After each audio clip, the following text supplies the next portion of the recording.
Hello दोस्तों, आपने इस वीडियो को क्लिक किया, इसका मतलब साफ है आप भी लेजेंड बनना चाहते हैं। दोस्तों जरा कल्पना कीजिए, एक बच्चा गरीब घर में जन्मा, छुआछूत और भेदभाव से घिरा हुआ, कक्षा में बैठा है पर बाकियों से अलग। पीने के लिए पानी चाहिए लेकिन हाथ से छू नहीं सकता। शिक्षक की नज़र उस पर पड़ती है और वो सिर्फ उसकी जाति देखकर उसे अपमानित कर देता है। अब सोचिए, यही बच्चा बड़ा होकर उस देश का संविधान निर्माता बनता है जिस देश के लोगों से वो छुआछूत के कारण अपमानित हुआ, प्रताड़ित हुआ था। वो आदमी जो अपने कलम से करोड़ों लोगों की जिंदगी बदल देता है। हाँ दोस्तों, ये कहानी है डॉक्टर भीमराव रामजी अंबेडकर की। वो इंसान जिसने दुनिया को दिखाया कि हालात चाहे कितने भी कठिन क्यों ना हो, अगर हिम्मत, शिक्षा और आत्मविश्वास साथ हो तो कोई भी बदलाव लाया जा सकता है। आज हम सिर्फ एक नेता की कहानी नहीं सुनेंगे, बल्कि उस योद्धा की दास्तान सुनेंगे जिसने अन्याय से लड़ते हुए पूरी एक सभ्यता की सोच बदल दी, जो आज करोड़ों लोगों की पहचान बन गया, जो करोड़ों लोगों के दिल में राज करता है। शुरू करते हैं ये यात्रा। अध्याय 1, जन्म और बचपन का संघर्ष। 14 अप्रैल 1891, एक छोटा सा कस्बा मऊ, जो मध्य प्रदेश में है। यहीं जन्म हुआ उस बच्चे का जिसे दुनिया डॉक्टर भीमराव अंबेडकर के नाम से जानती है। पिता रामजी मालोजी सकपाल ब्रिटिश आर्मी में सूबेदार थे। माँ भीमाबाई एक धार्मिक और सरल स्वभाव की महिला थी। लेकिन दोस्तों, ये कोई साधारण जन्म नहीं था। भीमराव का जन्म उस समाज में हुआ था जहां जाति के आधार पर इंसान की इज्जत तय होती थी। ये तय होता था कि किस व्यक्ति को कितना सम्मान देना है, उसका समाज में ओहदा क्या है और उनकी जाति अछूत, यानी वो लोग जिनके साथ बैठना एक पाप माना जाता था। कल्पना कीजिए, एक बच्चा कक्षा में बैठा है लेकिन उसका स्थान बाकियों से अलग। जब भी प्यास लगती तो उसे पानी नहीं दिया जाता। कभी कभी तो स्कूल का चपरासी भी गिलास दूर से पकड़ाकर पानी गिराता ताकि उसके हाथ भीमराव के हाथ से छू न जाए। सोचिए वो कैसा दर्द होगा जब मासूम मन पढ़ाई करना चाहता हो पर हर रोज अपमान उसका साथी बन जाए। एक बार की बात है, भीमराव और उनके भाई बहन गांव से दूर अपने पिता से मिलने जा रहे थे। उनके पास चिट्ठी थी कि इन्हें सेना के वाहन में जाने दिया जाए, लेकिन जब स्टेशन पहुंचे तो किसी ने उन्हें बैलगाड़ी तक में जगह नहीं दी। घंटों धूप में भूखे प्यासे खड़े रहे। आखिरकार एक बैलगाड़ी वाला राजी हुआ, लेकिन उसने साफ कर दिया, तुम गाड़ी में बैठ नहीं सकते। मतलब साफ था कि तुम मेरी गाड़ी के ऊपर बैठ नहीं सकते, बस गाड़ी के साथ साथ चलते हुए बैलों को हाँकते हुए ले जाओ। जरा सोचिए दोस्तों, छोटे छोटे बच्चे जो खेलने की उम्र में थे, उन्हें मजबूर किया गया कि वो बैल हाँके और अपनी मंजिल तक पैदल चले। क्या हाल होता होगा उन बच्चों के दिल का जिन्हें इंसान समझने से भी लोग इनकार कर दे। ये घटना उनके मासूम दिल में गहराई तक चुभ गई, लेकिन यही जख्म उनके संकल्प की ताकत बन गया। भीमराव सोचते थे, अगर इस समाज ने मुझे बराबरी नहीं दी तो मैं ऐसा समाज बनाऊंगा जहां कोई भी बच्चा मेरा जैसा दर्द महसूस ना कर सके। वो सोचते थे, क्या मैं सिर्फ इसलिए अलग हूं क्योंकि मेरा जन्म एक नीची जाति में हुआ? क्या सच में इंसान की पहचान उसकी जाति से होती है? दोस्तों, यही सवाल उस छोटे बच्चे के मन में बार बार उठते रहते और शायद यही सवाल आगे चलकर उस बच्चे को समाज बदलने का योद्धा बना देता। जरा सोचिए, अगर आप उस बच्चे की जगह होते तो क्या इतनी बेइज्जती और इतनी तकलीफ के बाद भी पढ़ने का हौसला जुटा पाते? लेकिन भीमराव डरे नहीं, टूटे भी नहीं। उन्होंने ठान लिया कि अगर हालात उन्हें रोकते हैं तो वो हालात को ही बदल देंगे। कभी कभी सबसे बड़ी ताकत वहीं से आती है जहां हमें सबसे ज्यादा गहरा दर्द मिलता है। भीमराव को अपमान ने झुकाया नहीं, बल्कि वही अपमान उनका सबसे बड़ा हथियार बन गया। दोस्तों, मुझे यहाँ से ये सीख मिलती है, हालात चाहे कितने भी बुरे क्यों ना हो, अगर इंसान हिम्मत ना हारे तो वही तकलीफ उसकी सबसे बड़ी ताकत बन जाती है। अगले अध्याय में हम जानेंगे कैसे इस बच्चे ने तमाम मुश्किलों के बावजूद शिक्षा की दुनिया में कदम बढ़ाया और ऐसा सफर शुरू किया जिसने इतिहास बदल के रख दिया। अध्याय 2, शिक्षा और ज्ञान की प्यास। दोस्तों, कहते हैं गरीबी इंसान का रास्ता रोक सकती है, लेकिन उसकी प्यास को कभी बुझा नहीं सकती। भीमराव अंबेडकर का बचपन जितना कठिन था, उतना ही बड़ा उनका सपना था शिक्षा हासिल कर, क्योंकि वो शिक्षा की ताकत को महसूस कर चुके थे। मुंबई के एल्फिस्टन कॉलेज में दाखिला लेना ही अपने आप में एक क्रांति थी। सोचिए, उस दौर में जब दलित बच्चों का स्कूल तक जाना दुर्लभ था, भीमराव ने न सिर्फ पढ़ाई की बल्कि मैट्रिक पास करने वाले अपने समुदाय के पहले छात्र बने। भीमराव कहते, अगर ज्ञान ही ताकत है तो मुझे इसे हर हाल में पाना होगा, चाहे इसके लिए कितनी भी लड़ाई क्यों न लड़नी पड़े। अब आया वो साल जो उन्हें भारत की धरती से दूर ले जाने वाला था, साल 1913। एक ऐसा साल जिसने उनकी जिंदगी बदल दी। बड़ौदा राज्य के महाराजा सयाजी राव गायकवाड़ ने उन्हें स्कॉलरशिप दी। भीमराव पहली बार भारत से बाहर निकले और पहुंचे कोलंबिया यूनिवर्सिटी, न्यूयॉर्क। जरा कल्पना कीजिए, एक युवा भारतीय छात्र जिसने अपना बचपन छुआछूत और भेदभाव में गुजारा हो, अब न्यूयॉर्क की चमचमाती सड़कों पर चल रहा है, जहां हर इंसान बराबरी से रहता है, जहां किसी को उसकी जाति से नहीं आंका जाता। यह माहौल उनके लिए जैसे किसी दूसरे संसार में कदम रखने जैसा था। यहाँ उन्होंने राजनीति, अर्थशास्त्र और समाजशास्त्र का गहन अध्ययन किया। 1915 में उन्होंने अपनी एमए की डिग्री हासिल की और रिसर्च थीसिस लिखी, एशियन इंडियन कॉमर्स, प्राचीन भारतीय वाणिज्य। लेकिन भीमराव की प्यास यहाँ कहाँ रुकने वाली थी। अब वे 1916 में वो गए लंदन स्कूल ऑफ इकोनॉमिक्स और साथ ही ग्रेजिन में कानून की पढ़ाई शुरू की। हालांकि बीच में बड़ौदा सरकार की स्कॉलरशिप समाप्त हो गई और उन्हें वापस लौटना पड़ा। सोचिए, जब सपनों के दरवाजे आधे खुले हो और अचानक बंद हो जाए तब क्या होता है। भीमराव के लिए भी ये एक बहुत बड़ा झटका था, लेकिन उन्होंने हार नहीं मानी।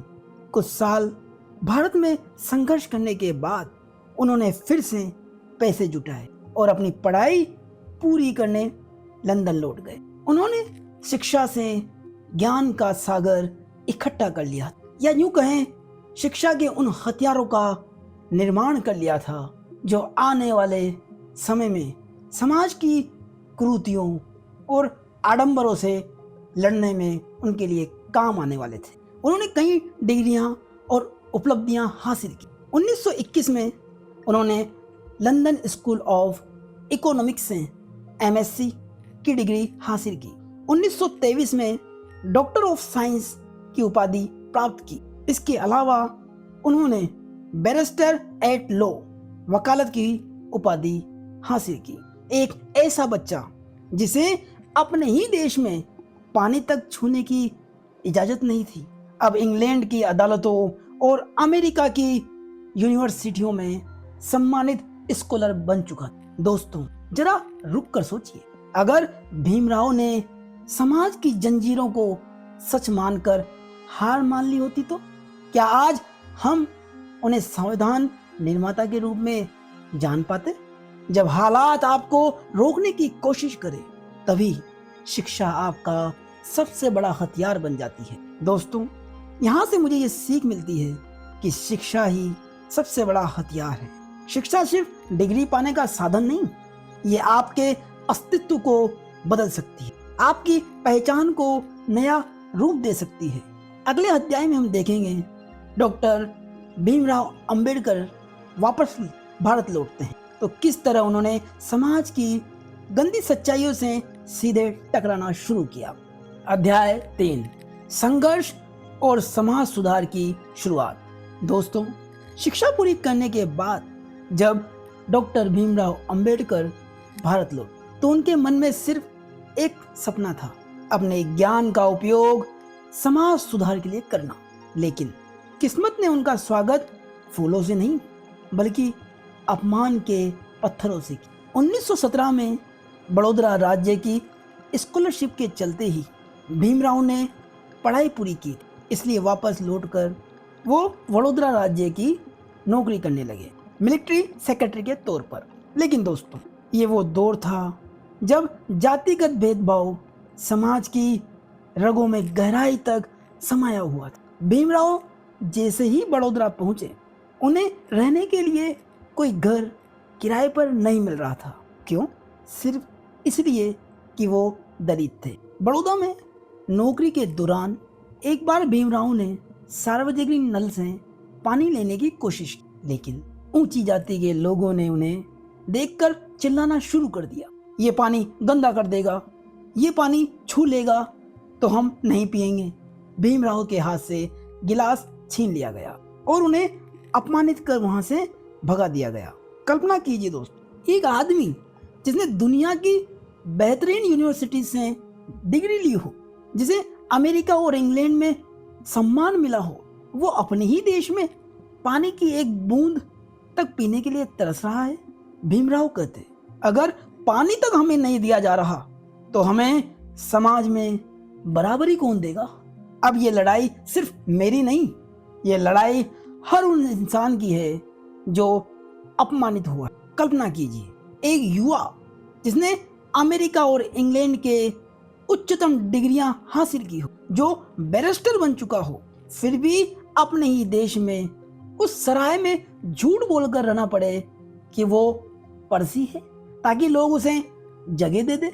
लेकिन जब असली पहचान पता चली तो मालिक ने घर से निकाल दिया। ये अपमान भीमराव के लिए जैसे चिंगारी बन गया। भीमराव सोचते, अगर मेरी शिक्षा भी इस जातिगत अन्याय को नहीं तोड़ सकती तो मुझे लड़ाई करनी होगी, सिर्फ अपने लिए नहीं बल्कि करोड़ों पीड़ितों के लिए। इस अपमान ने उन्हें समाज को जगाने के लिए प्रेरित किया। दौर था 1919 का, जब उन्होंने पत्रिका मुक नायक की शुरुआत की। दोस्तों, नाम पर ध्यान दीजिए, मुक नायक, यानी उन गूंगे बहरे लोगों की आवाज जो सदियों से दबाई गई है।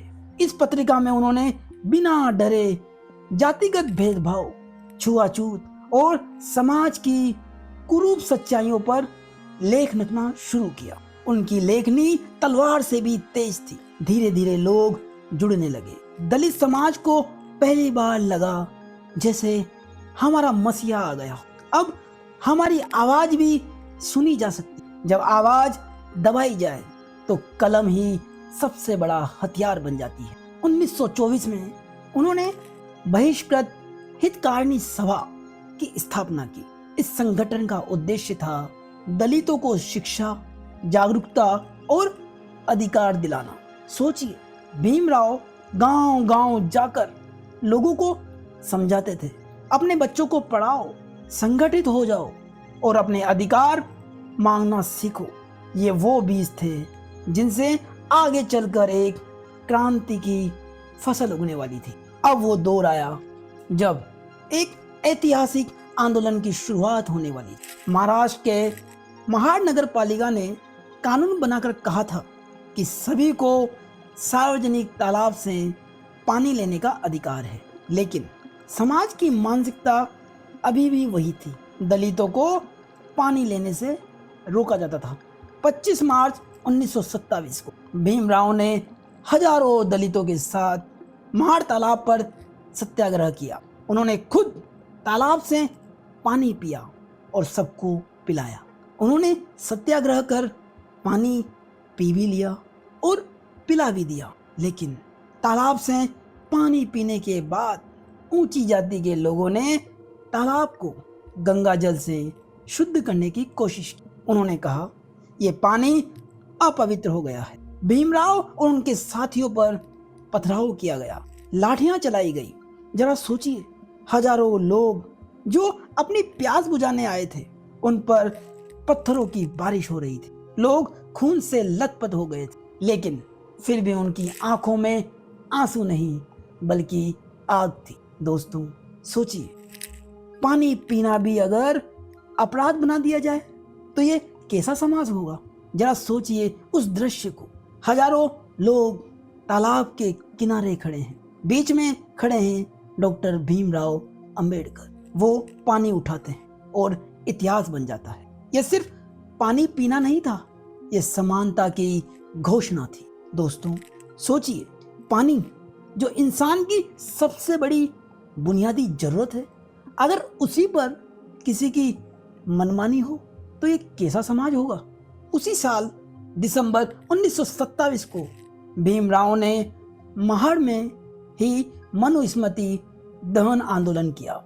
मनुस्मृति जिसमें जातिगत ऊंच नीच और भेदभाव को धर्म का हिस्सा बताया गया था। भीमराव ने सार्वजनिक रूप से इसकी प्रतिक्रिया के रूप में उसकी प्रतियां जलाकर यह संदेश दिया, हम उन ग्रंथों को स्वीकार नहीं करेंगे जो इंसान को इंसान से छोटा दिखाए।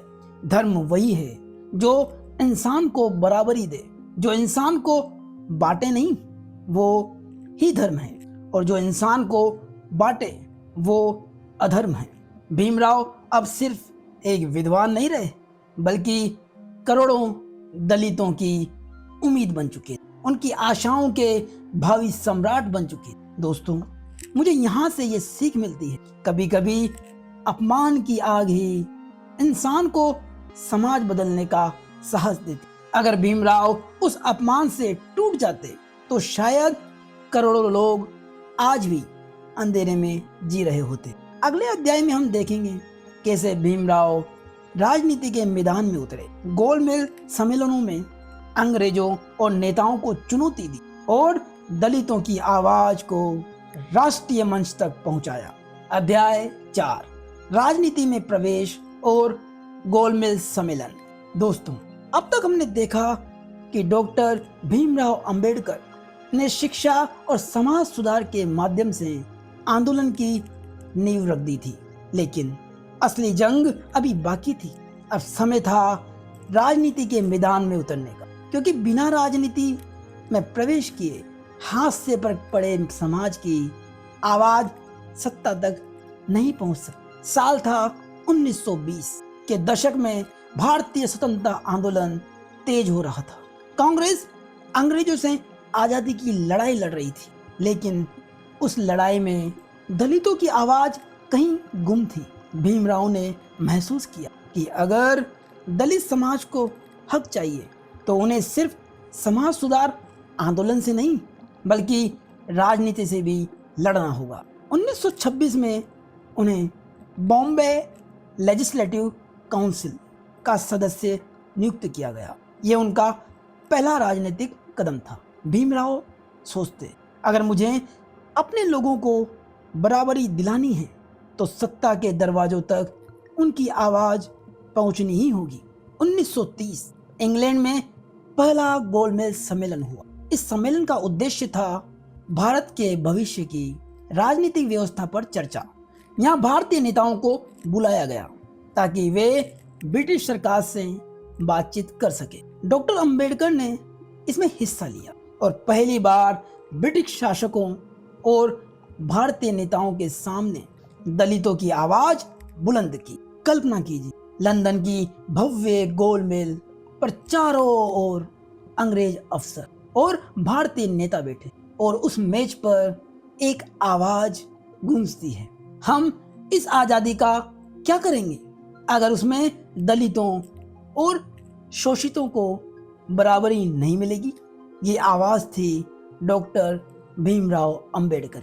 गोलमेज सम्मेलन के दौरान डॉक्टर अंबेडकर ने मांग रखी कि दलितों को अलग निर्वाचन क्षेत्र दिया जाए जहां वो अपने प्रतिनिधि खुद चुन सके। ये मांग गांधी जी को स्वीकार नहीं थी।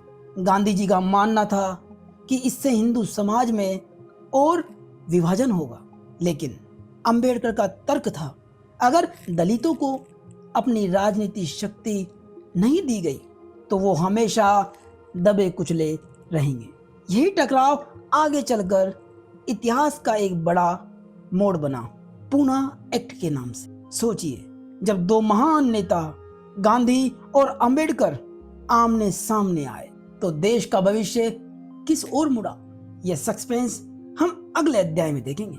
गोलमेज सम्मेलन ने एक बात साफ कर दी, दलितों की आवाज अब अनसुनी नहीं की जा सकती। इसके बाद 1936 में डॉक्टर अंबेडकर ने इंडिपेंडेंट लेबर पार्टी की स्थापना की। ये दलितों और मजदूरों के अधिकारों के लिए पहली बड़ी राजनीतिक पार्टी थी। उन्होंने चुनाव भी लड़ा और बॉम्बे विधानसभा में 15 सीटें जीतकर साबित कर दिया कि अब दलित राजनीति एक ताकत बन चुकी है। आवाज तभी असरदार होती है जब वो सत्ता के दरवाजों तक पहुंचती है। अंबेडकर अब सिर्फ समाज सुधारक नहीं रहे, वो राजनीति के मंच पर हाशिए पर पड़े समाज के सबसे बड़े नेता थे। उनकी सबसे बड़ी बुलंद आवाज बन चुके थे। दोस्तों, यहाँ से मुझे ये सीख मिलती है, अगर आप बदलाव चाहते हैं तो आपको सिर्फ आवाज उठानी ही नहीं बल्कि उसे सही मंच तक पहुंचाने का साहस भी रखना चाहिए। अगले अध्याय में हम देखेंगे पूना पैक्ट की कहानी, जहां गांधी और अंबेडकर की भिड़ंत ने पूरे राष्ट्र का ध्यान अपनी ओर खींचा। अध्याय 5, पूना पैक्ट और आरक्षण की नींव। कल्पना कीजिए, एक मेज के चारों ओर दुनिया की ताकतें और भारत के नेता बैठे। एक तरफ वो लोग जो मानते हैं कि अधिकार अलग अलग डिब्बों में बांटने से सुरक्षित होंगे, दूसरी तरफ वो लोग जो कहते हैं कि इससे समाज और टूट जाएगा। अब जरा सोच, जब ब्रिटिश सरकार ने अचानक ये कहा कि दलितों के लिए अलग मतदान होगा तो क्या हुआ? देश के दो महान नेताओं महात्मा गांधी और डॉक्टर भीमराव अंबेडकर का टकराव उसी समय इतिहास बदलने वाला साबित हुआ। अगस्त 1932 में ब्रिटिश प्रधानमंत्री रेंजी मैकडोनाल्ड ने कम्युनल अवार्ड घोषित किया, जिसका उद्देश्य था अलग अलग धार्मिक, जातीय, सामाजिक समूहों के लिए अलग अलग प्रतिनिधित्व तय करना। इसमें मुसलमान, सिख, क्रिश्चियन आदि के साथ साथ उसी समय के अछूत अनटचेबल को भी अलग निर्वाचन दिया गया। ये निर्णय बहुत विवादास्पद हुआ क्योंकि कई भारतीय नेताओं ने इसे ब्रिटिशों की विभाजन नीति माना। डॉक्टर भीमराव अंबेडकर का तर्क साफ था, ऊंची जातियों के सुधारक दलितों की राजनीतिक प्रतिनिधि नहीं बन सकते। दलितों को अपनी स्वतंत्र राजनीतिक आवाज चाहिए ताकि वे अपने नेताओं को चुन सके और उनके हित खुद से प्रतिनिधित्व के जरिए उठे।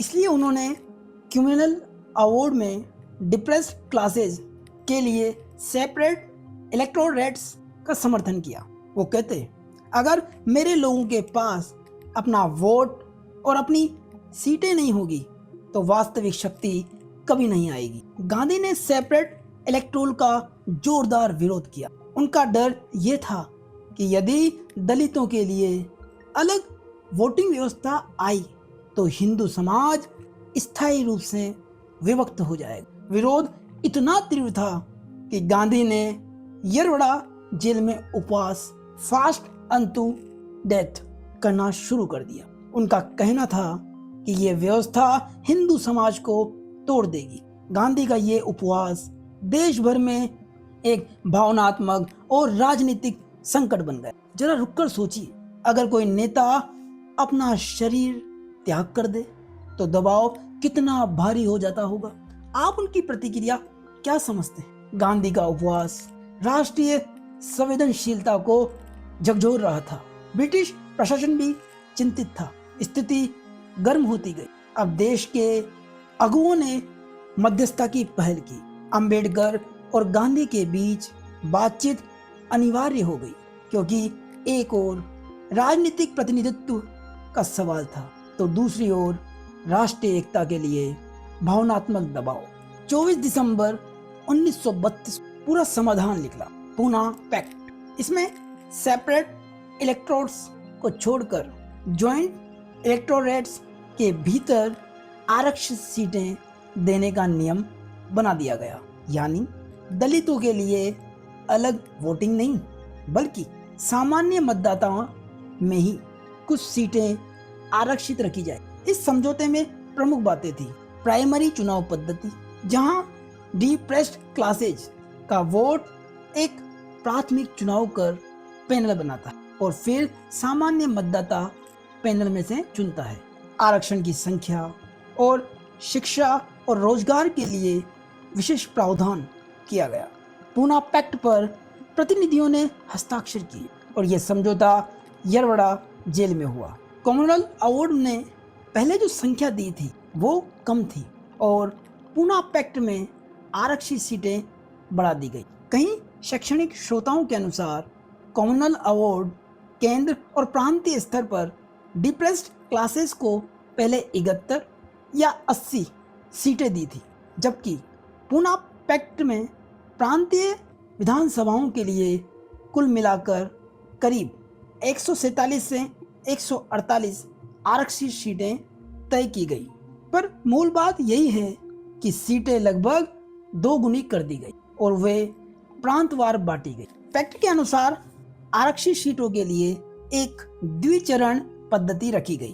पहले डिप्रेस्ड क्लासेस के मतदाता अपने क्षेत्र में एक प्राथमिक चुनाव करके 4 नामांकित उम्मीदवार चुनते। ये सुनिश्चित करता कि उन सीटों के उम्मीदवारों की सूची उन्हीं समुदाय के द्वारा निर्मित हो। फिर सामान्य मतदाता उन चुने हुए पैनल में से ही विधायक चुनते। इस तरह दलित समुदाय के उम्मीदवारों का पैनल उनके अपने वोट से बनता रहा, पर अंतिम चुनाव सामान्य मतदाताओं द्वारा ही हुआ।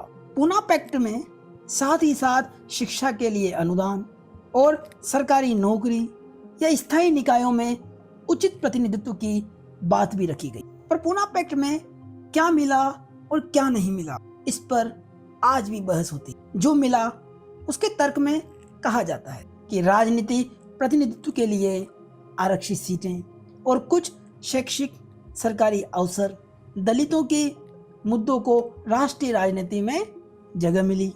अंबेडकर की नेतृत्व स्थिति मजबूत हुई। और क्या खोया, इसके जवाब में भी कहते हैं, आलोचक कहते हैं कि सेपरेट इलेक्टोरल छूटने से दलितों की स्वायत्त राजनीतिक पहचान कमजोर हुई।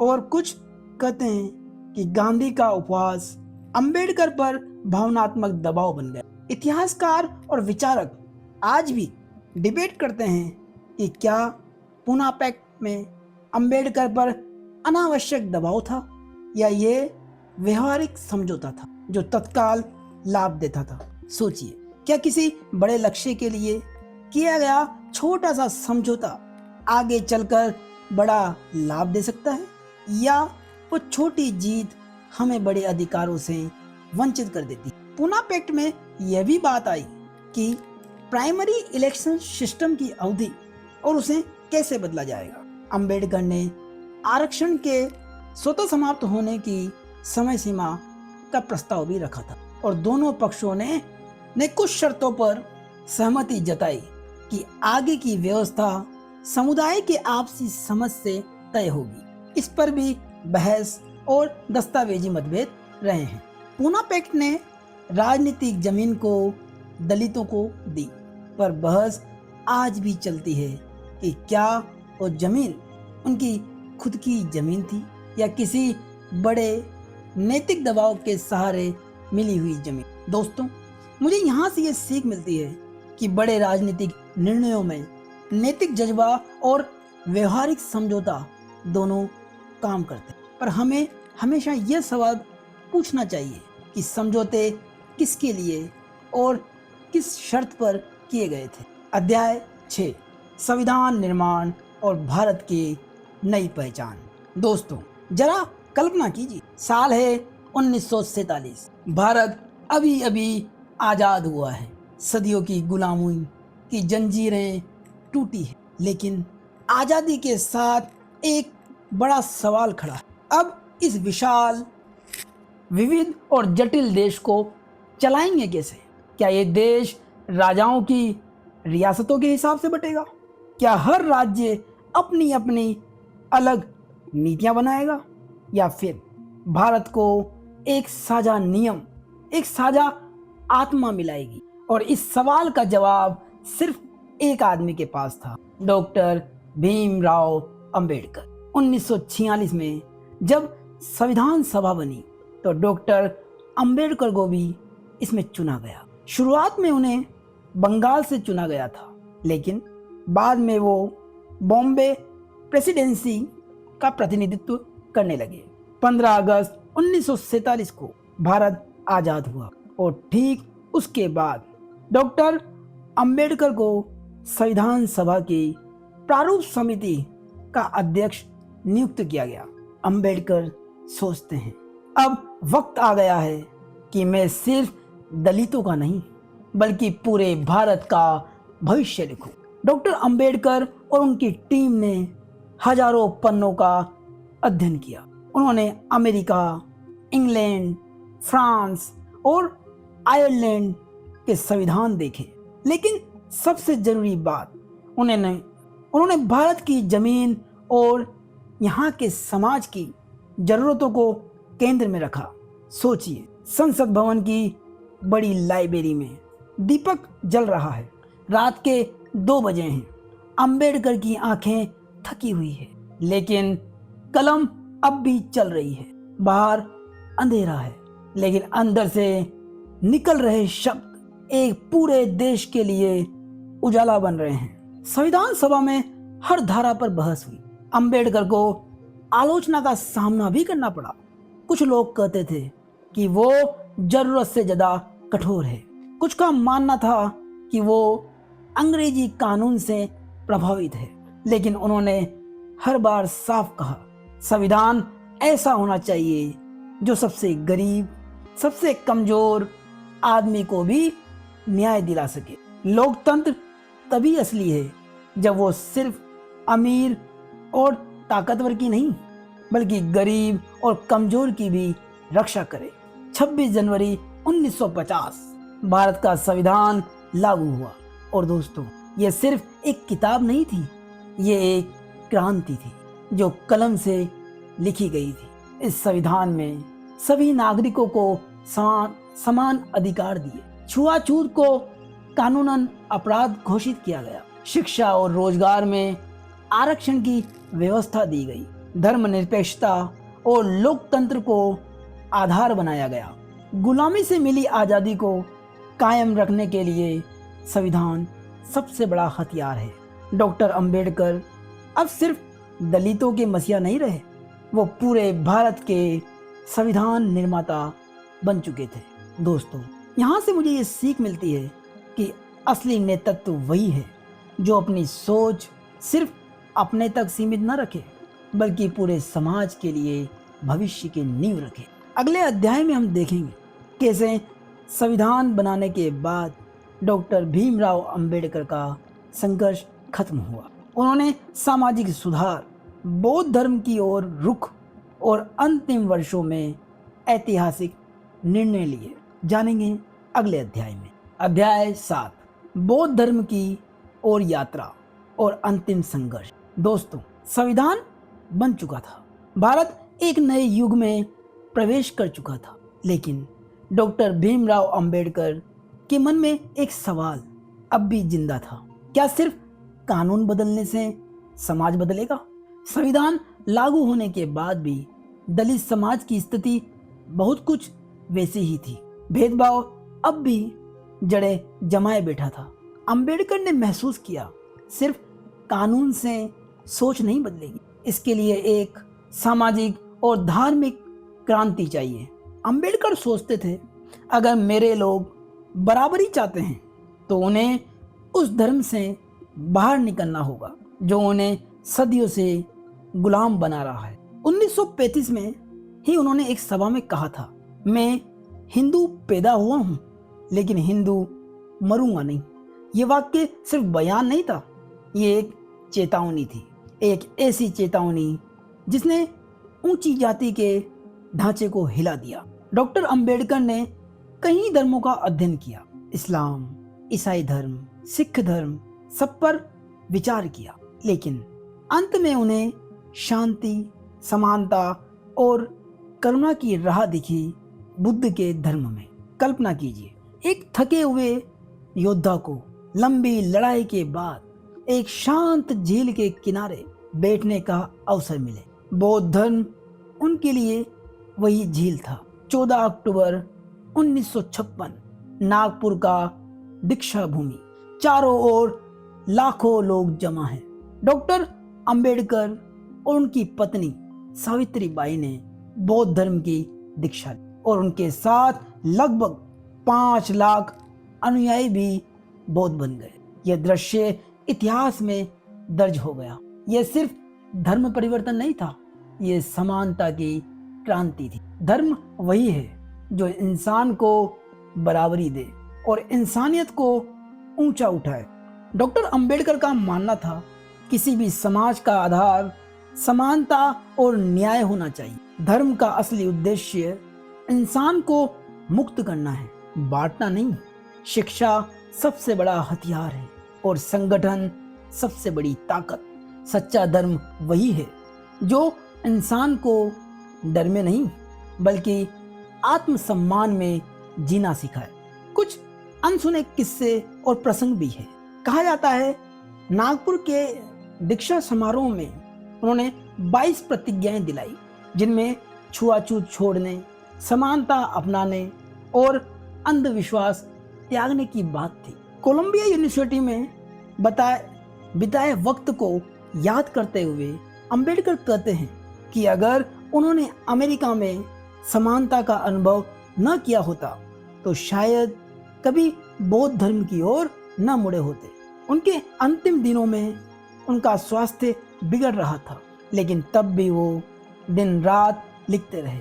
उनकी किताब द बुद्धा एंड हिज धम्म, बुद्ध और उनका धम्म, उनकी मृत्यु से ठीक पहले प्रकाशित हुई। 6 दिसंबर 1956 दिल्ली का शांतिवन। डॉक्टर अंबेडकर इस दुनिया को अलविदा कह गए, लेकिन दोस्तों ध्यान रखिए वो मरे नहीं बल्कि करोड़ों लोगों के दिलों में अमर हो गए। जरा सोचिए, एक बच्चा जिसे पानी तक छूने नहीं दिया जाता था, वो आदमी एक दिन करोड़ों लोगों के लिए समानता और आज़ादी का प्रतीक बन। अंबेडकर की कलम ने भारत को संविधान दिया और उनकी आत्मा ने करोड़ों लोगों को नया धर्म और नया जीवन दिया। दोस्तों, यहाँ से मुझे ये सीख मिलती है कि असली महानता सिर्फ सत्ता या पद में नहीं होती बल्कि उस विरासत में होती है जो इंसान की पीढ़ियों को बदल दे। अगर आपको डॉक्टर अंबेडकर की ये बुक समरी पसंद आई हो तो वीडियो को लाइक करें, चैनल को सब्सक्राइब करें और कमेंट में लिखें कि आपने अंबेडकर की जीवनी से क्या सीखा और हाइप बटन पर क्लिक करना ना भूलें। धन्यवाद।